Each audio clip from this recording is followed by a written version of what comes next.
한 젊은 선원이 처음으로 항해에 따라 나섰습니다. 그런데 북대서양에 이르렀을 때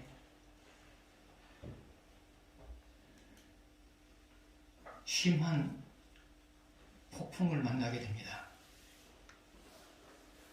그래서 선장은 그 젊은 선원에게 돛대 끝에 올라가서 방향을 조종하라고 말합니다. 젊은 선원은 돛대 끝에 이르기 위해서 기어 올라가고 있었습니다. 그런데 잠깐 동안 밑을 내려다보게 되었습니다. 그 결과 풍랑을 바라봄으로 인하여서 균형을 잃어버리게 됩니다. 그때 거참 선원이 그에게 말합니다. 이봐, 아래를 보지 말고 이리 봐. 젊은 선원은 거참의 말에 따라서 이를 보면서 올라가기 시작했습니다. 그러면서 다시 균형을 바로잡게 되었습니다. 젊은 선원이 풍랑을 바라봤을 때는 균형을 잃어버렸습니다. 그러나 다시 위를 보면서 가게 되었을 때 균형을 다시 잡게 되었습니다. 여러분과 살다 보면 여러분의 인생을 삼켜버릴 만한 풍랑을 만날 때가 있습니다. 풍랑을 바라보고 있으면 마음이 녹아내립니다. 그러나 그럼에도 불구하고 풍랑 가운데서 하나님을 바라보게 되면 희망이 생깁니다. 그것은 하나님이 풍랑 가운데서도 자기 능력을 신뢰하고 자기를 바라보는 그 사람에게 희망을 주기 때문에 그렇습니다.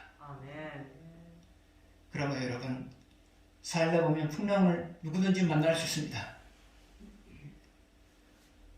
억지로라도 하나님을 바라보십시오. 믿어지지 않아도 그냥 하나님을 바라보십시오. 그러다 보면 어느 순간에 하나님이 여러분의 마음을 읽으시고 여러분에게 희망을 주실 것입니다. 우리는 지금도 풍랑 가운데서 살고 있습니다. 풍랑 자체를 바라보지 마십시오.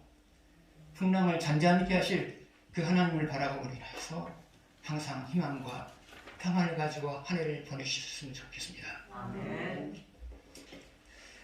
오늘 본문을 중심으로 해서 변호하시는 하나님이라는 제목으로 말씀을 전하고자 합니다. 먼저 1절을 같이 보시겠습니다. 하나님이여 주의 이름으로 나를 구원하시고 주의 힘으로 나를 변호하소서. 1절 뒷부분을 보게 되면 주의 힘으로 나를 변호하소서 했어요. 여러분, 변호한다고 하는 것은 무엇을 의미하는 것일까요? 그것은 까닭없이 해를 입지 않도록 도와주는 일을 말해요. 누군가가 변호사에게 사건을 의뢰했단 말이죠. 그러면 그 변호사는 까닭없이 그 사람이 해를 입지 않도록 변호를 한단 말이죠.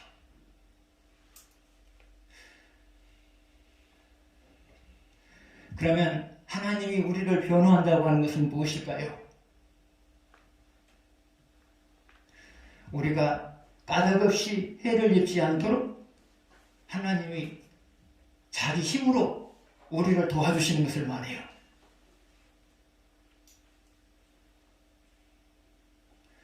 사람의 변호는 완전하지 못해요. 왜요?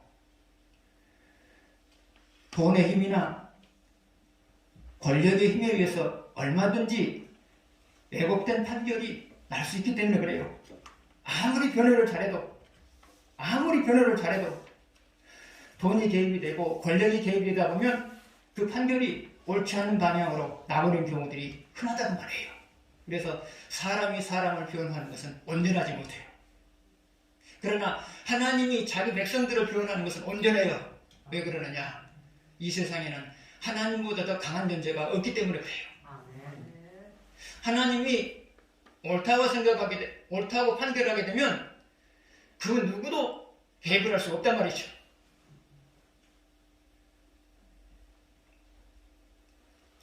그러면 까닭 없다는 말의 까닭 없다는 말의 의미는 무엇일까요? 첫 번째로는 사람에게 잘못한 것이 없는 거예요. 두 번째로는 하나님에게 잘못한 것이 없는 거예요.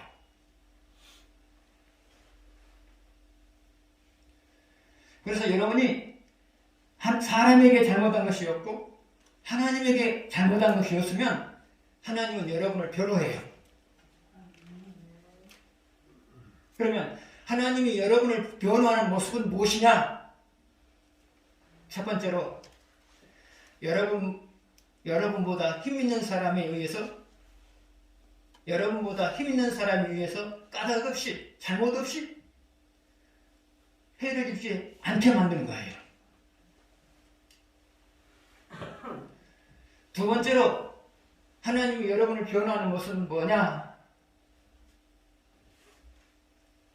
인간이 해결할 수 없는 고민거리가 나타나지 않도록 하시는 거예요. 세 번째로 하나님이 여러분을 변호하신 모습이 뭐냐? 그것은 다른 사람들은 생명에 치명적인 영향을 줄 수 있는 병에 걸린다 할지라도 여러분을 걸리지 않도록 해주시는 것, 이것이 바로 세 번째로 하나님이 여러분을 변호해 주시는 모습이에요. 그러면 여러분이 사람 앞에 잘못한 것이 없고 하나님 앞에 잘못한 것이 없을 때 하나님이 여러분을 변호해 주시는 이유가 뭐냐? 하나님은 여러분에게 사람에게 잘못이 없고 하나님 앞에 잘못이 없으면 그 사람의 인생을 책임진다고 말씀하셨기 때문에 그래요. 그래서 여러분이 사람 앞에 잘못한 것이 없고 하나님 앞에 잘못한 것이 없다면 그 어떤 것도 여러분에게 해를 끼칠 수 없어요. 왜요? 하나님이 힘으로 막아주시거든요. 그러면 여러분이 사람 앞에 잘못한 것이 없고 하나님 앞에 잘못한 것이 없을 때 단순히 하나님은 여러분에게 변호해 주신 것으로 여러분을 변호해 주신 것으로 끝나느냐? 그것은 아니에요. 그러면 그런 사람에게 또 하나 주는 것이 뭐냐? 그것은 법이에요. 그래서 여러분이 사람 앞에 잘못한 것이 없고 하나님 앞에 잘못한 것이 없으면 하나님은 여러분에게 복을 주세요. 그러면 그 복이라고 하는 것은 뭐냐? 첫 번째로 편안한 마음이에요. 사람이 마음이 편안하면 살맛이 나요. 그러나 그 무엇을 가져도 마음이 편안하지 못하면 살맛이 안 나요. 그런데 우리 인생이라고 하는 것은 편안한 마음을 가질 수 있도록 편편하지가 않아요. 언제든지 여러분의 마음을 불안하게 만들 수 있는 인생의 풍랑이 여러분 삶 속에 나타난단 말이죠. 그러나 그런 상황에서도 하나님은 여러분에게 평안을 주세요. 평안을 주세요. 어떻게 해요? 모든 것이 잘 될 것이라는 그런 마음을 주신다는 말이죠. 그래서 여러분이 어떤 상황에 놓여 있든지 간에 사람 앞에 잘못한 것이 없고 하나님 앞에 잘못한 것이 없다면 하나님은 모든 것이 잘 될 것이라는 마음을 주세요. 그래서 여러분이 편안한 마음을 가지고 인생을 산단 말이죠. 그래서 여러분의 마음이 편안하지 못하다. 고난의 문제가 아니에요. 무엇이 문제이냐? 하나님과 사람 앞에서 잘못한 것이 있냐 없냐? 이것이 문제란 말이죠. 그래서 여러분 풍랑을 바라보면서 마음이 편안하지 못하다. 그러면 자기 삶을 돌아오셔야 돼요. 그래서 회개할 것을 회개하고 나면 다시 하나님께서 여러분에게 편안한 마음을 주시거든요. 두 번째로 하나님 주시는 복은 뭐냐? 자신감이에요.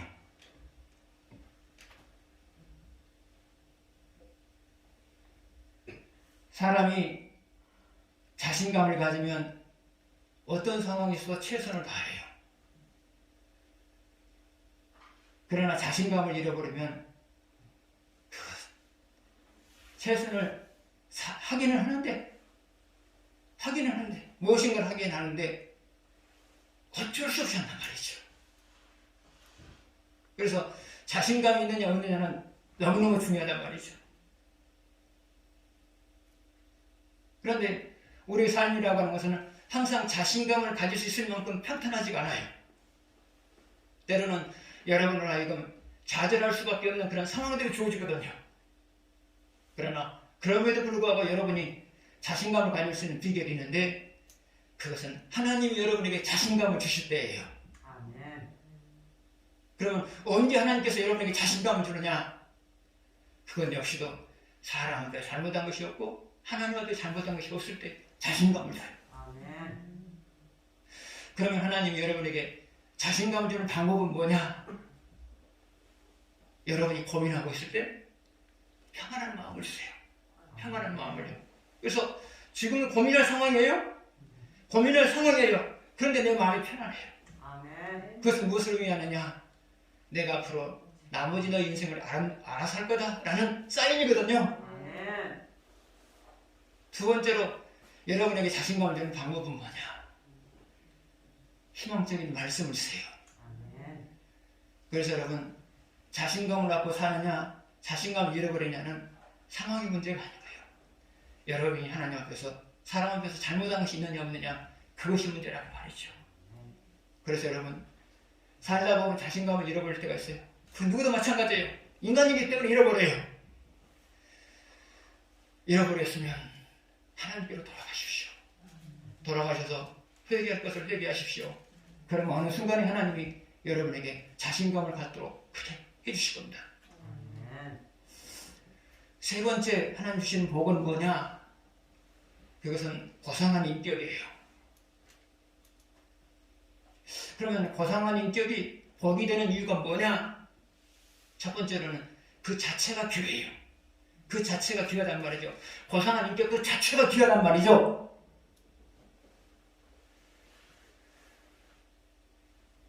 두 번째로는 내가 고상한 인격을 갖고 있으면 나를 돕는 사람을 만들게 돼요. 그래서 여러분이 고상한 인격을 갖게 되면 여러분을 돕는 사람들이 만들어진단 말이죠. 그래서 고상한 인격이 있는 사람에게는 주변에는 사람이 많아요. 그래서 고상한 인격을 갖는 것이 복이래요. 그러면 고상한 인격이 만들어지는 방법은 뭐냐? 첫 번째로 사람과 하나님 앞에서 잘못이 없는 삶을 살아가려고 노력하는 바로 그것이에요. 두 번째로 하나님과 사람 앞에서 잘못한 것이 없으면 사람을 사랑할 수 있는 마음을 주세요. 사람을 사랑할 수 있는 마음을 주세요.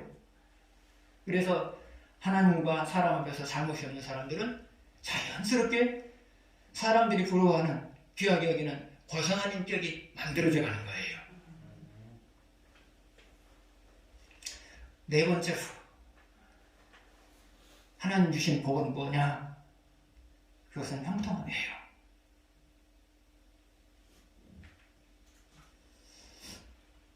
형통할 수 있는 상황에서도 형통해요.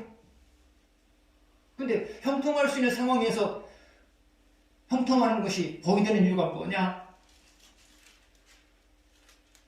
하나님이 형통한 데 있어서 방해되는 요소들을 나타나지 못하도록 하나님께서 막아주셨기 때문에 형통한 거거든요. 그래서 형통한 상황에서 형통한 것도 하나님 주신 복이에요. 또 하나, 형통할 수 없는 상황에서 형통하게 돼요. 왜요? 하나님이 형통할 수 없는 상황을 형통할 수 있는 상황으로 바꿔주시기 때문에 그런 거거든요. 그래서 여러분, 형통하다고 하는 것은 상황의 문제가 아니고요. 하나님이 여러분과 함께 하시느냐 함께 하시지 않냐 그것이 문제예요. 다섯 번째로 하나님 주신 복은 뭐냐? 기대 이상의 결과가 나타나요. 사람은 무슨 일을 할 때 나름대로 예측을 해요. 이 일을 했을 때 이러이러한 결과가 나타날 것이다. 예측을 한단 말이죠. 주로 무엇을 가지고 예측을 하죠? 내 능력 그리고 주변 상황, 이 두 가지를 가지고 예측을 한단 말이죠. 그런데 여러분이 하나님 앞에 잘못이 없고 사람 앞에 잘못이 없는 삶을 살아가게 되면 하나님은 여러분이 예측한 것 이상의 결과가 나타나게 만든단 말이죠. 여러분이 잘 아시는 분의 이야기예요. 미국에서는 백화점 왕을 존 오나메이커라고 해요. 이 사람은 어렸을 때부터 하나님을 잘 섬겼어요. 그리고 부자가 된 이후에도 역시 하나님을 잘 섬겼어요. 근데 그분이 남긴 말이 있어요. 내가 어쩌다 이렇게 돈을 많이 버는 사람이 되어버리는가 모르겠다. 자기가 생각은 이상으로 돈을 많이 벌었어요.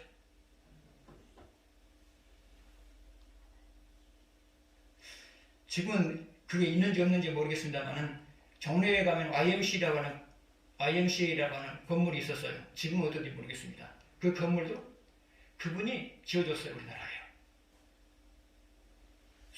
좋은 일들 많이 했어요. 돈도 많이 벌었고 귀한 일도 많이 했고요. 근데 그분이 그래요. 내가 어쩌다 이렇게 돈을 이렇게 많이 버는 사람이 되어버렸는지 모르겠다. 결론은 그거죠. 하나님이 그렇게 해주셨다는 거죠. 그래서 여러분 하나님 앞에 잘못이 없고 사람 앞에 잘못이 없으면 여러분이 예측한 것 이상의 것들이 여러분에게 주어져요. 아멘.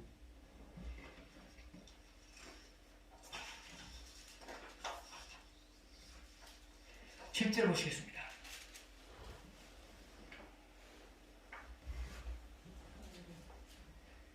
같이 읽겠습니다. 참으로 주께서는 모든 혼란에서 나를 건지시고 내 원수가 보응받는 것을 내 눈이 똑똑히 보게 하셨나이다. 내 원수가 10절 뒷부분을 보게 되면 내 원수가 보응받는 것을 내 눈으로 똑똑히 보게 하셨나이다. 내 원수가 보응받는 것을 내 눈으로 똑똑히 보게 하셨나이다. 그랬단 말이죠. 다윗의 원수는 누구였죠? 사울왕이었죠.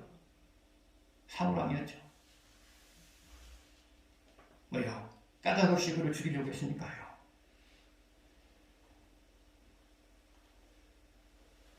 그런데 다윗은 말해요. 내 원수가 보응받는 것을 똑똑히 보게 하셨습니다. 그러니까 다윗은 자기 원수가 하나님으로 인하여서 보응받아 죽는 모습을 봤단 말이죠.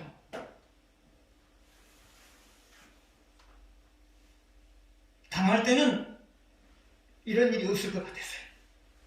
당할 때는 자기 원수인 자기 원수인 사울이 보응을 받을 것이라는 생각을 못했어요. 그러나 기다리다 보니까 하나님께서 자기 원수를 보응하는 모습을 보게 되었어요. 그러면 여러분에게 있어서의 원수는 누구일까요? 첫 번째로는 까닭없이 여러분을 괴롭히는 사람이에요. 두 번째로는 여러분의 인생을 삼키려고 하는 고난이에요. 그런데 오늘 본문 말씀처럼 방금 7절 뒷부분처럼 하나님은 어느 순간이 되면 여러분의 원수들이 힘을 못 쓰게 만들게 하는 그 모습을 여러분을 하여금 보게 만드신다고 말해요. 그래서 여러분, 사람이 여러분을 괴롭힐 때도 그렇게 생각하세요. 하나님이 적당한 때에 저 사람을 보응을 해서 더 이상 힘을 쓰지 못하게 만들 거다. 고난이 여러분을 삼키려고 할 때도 마찬가지예요. 하나님이 적당한 때에 저 고난이 힘을 쓰지 못하게 만들 것이다. 그런 기대감을 가지고 지켜보시길 바랍니다. 아멘.